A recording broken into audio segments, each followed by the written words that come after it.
Réponse, le bébé dragon. Il était une fois, dans la 3e grotte de la montagne aux 7 sommets, un étrange œuf protégé par des petits écureuils. Cet œuf était un œuf de dragon tout prêt à éclore. Non loin de la montagne, dans la campagne remplie de fleurs parfumées, de grands arbres et de collines verdoyantes, la belle princesse Réponse poursuivait son chemin. Elle était à la recherche du dragon dont la sorcière Kélia lui avait parlé. Accompagnée de sa petite pince à cheveux Clapsy, elle traversait la forêt enchantée. Kélia avait assuré que si Clapsy parvenait à faire rire le dragon, elle redeviendrait l'humaine qu'elle était autrefois. Réponse, je suis épuisée. Je peux me reposer un moment dans tes cheveux? Réponse prit Clapsy et l'accrocha dans ses cheveux.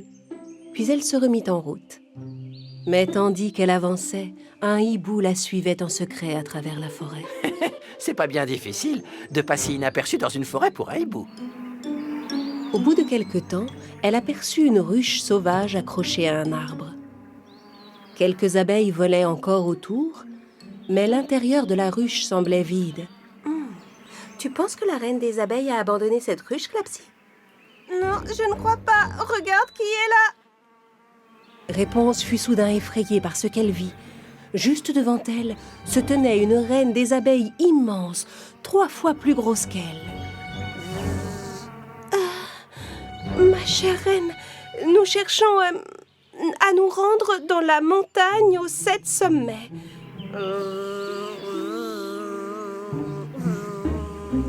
Oui, tout à fait. Est-ce que nous sommes sur le bon chemin? Ou c'est peut-être de l'autre côté? Je crois qu'on est dans la bonne direction. Allons-nous-en d'ici, Réponse. Merci beaucoup, chère reine. J'espère que vous aurez beaucoup de miel cette année. Réponse et Clapsy s'éloignèrent rapidement de l'immense reine des abeilles. Elles arrivèrent sur un chemin au bord duquel poussaient des fleurs gueules de loup géantes. Réponse, ces fleurs géantes sont des gueules de loup, non? Oui, on dirait bien. Des énormes gueules de loup avec des grandes bouches. Clapsy, chut, pas de bruit. Si nous restons calmes, nous ne risquons rien.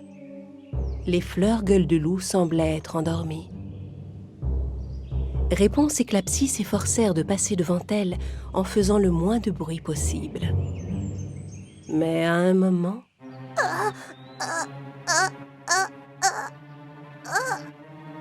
Réponse essaya d'empêcher Clapsy d'éternuer en couvrant sa bouche de ses cheveux. Mais ce ne fut pas suffisant.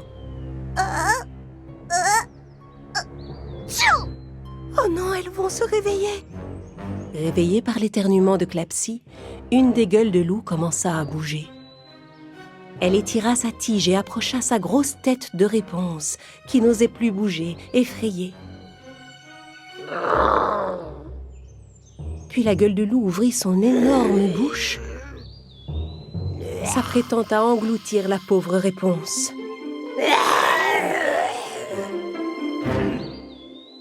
Mais la princesse enroula ses cheveux autour d'une lourde pierre, la souleva et la lança dans la bouche de la gueule de loup. Tandis que la fleur géante se démenait pour avaler la pierre, Réponse en profita pour s'enfuir en courant. Alertées par le bruit, toutes les autres gueules de loup se réveillèrent sur son passage. Enfin, Clapsy et Réponse réussirent à s'éloigner des terrifiantes gueules de loup. Épuisée, Réponse leva les yeux et vit se dresser devant elle les fameuses montagnes qu'elle cherchait. En regardant la plus haute d'entre elles, elle vit qu'elle était percée d'exactement 7 grottes.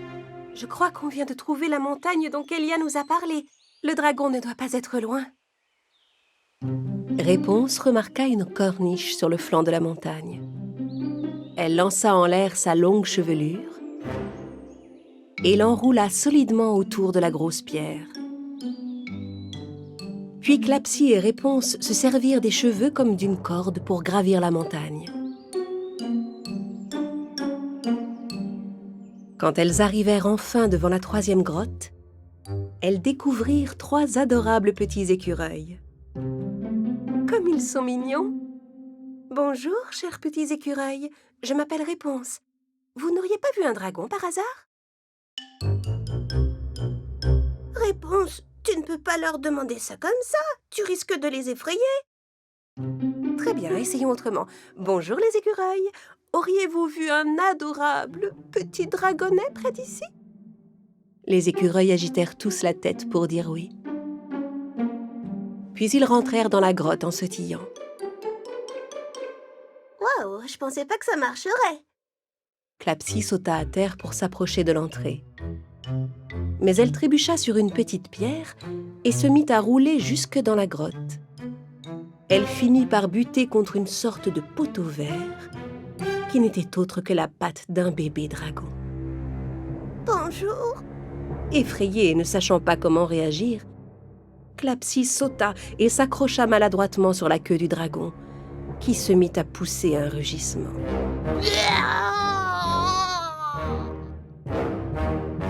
On l'a trouvé! On a trouvé le dragon dont Kélia nous a parlé.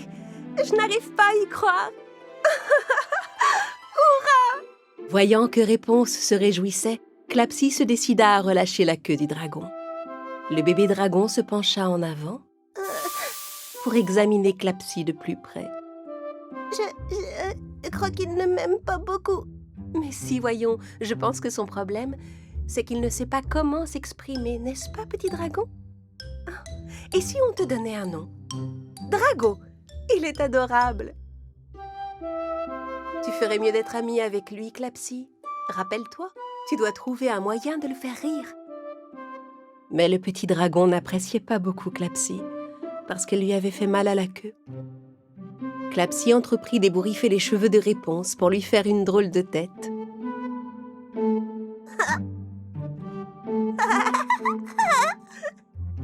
Mais ça n'avait pas l'air de faire rire Drago.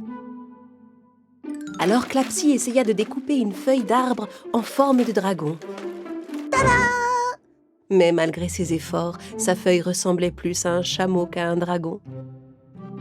Et Drago n'esquissa même pas l'ombre d'un sourire. Peut-être qu'il a faim et n'est pas d'humeur à rire. À ton avis, qu'est-ce que les dragons aiment manger? Des fruits du dragon? Ah ah, bien joué. Alors allons chercher des fruits du dragon, tu veux? Après ça, je t'emmènerai dans mon château. Le bébé dragon commençait à beaucoup aimer la princesse Réponse et accepta avec joie d'aller dans son château. Mais non loin de là, le vilain hibou continuait de les épier. C'était le hibou de la méchante sorcière Xena. Et il espionnait la princesse pour le compte des 4 plus puissantes sorcières qui soient. Kélia, Xena, Grimhilde et Vega. Il alla les trouver pour leur parler du petit dragon. Ce dragon dont vous disiez qu'il n'existait pas. Elles l'ont trouvé. Hein? Mais enfin, c'est impossible, c'est un mensonge que j'ai inventé. Comment peut-il exister? Alors maintenant, Réponse à un dragon avec elle. Oui, c'est incroyable.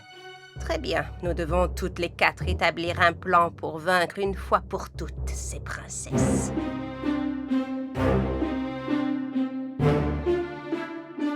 Plus un instant à perdre.